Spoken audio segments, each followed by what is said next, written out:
I'm being obliterated by the YMCA Sheikh Booty dancing guy. ইরানের পরমাণু সমৃদ্ধকরণ কর্মসূচি নিয়ে নতুন ঘোষণা।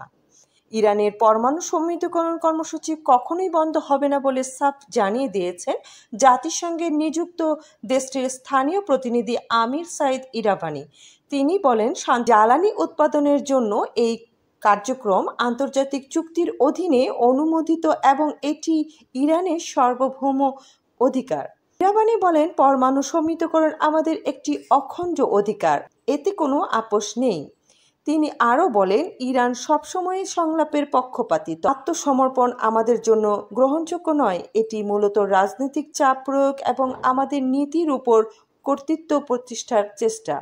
ইরাবানি আরও জানান, তেহরান আলোচনায় আগ্রহী থাকলেও বর্তমান আক্রমণাত্মক পরিবেশ নতুন করে কোনো আলোচনা শুরুর বাস্তব ক্ষেত্রে তৈরি হয়নি। ইরান আবারও তার পরমাণু নীতিকে ঘিরে কঠোর অবস্থানের ইঙ্গিত দিল, যা পশ্চিমা বিশ্বের সঙ্গে সম্পর্ক জটিল করে তুলতে পারে।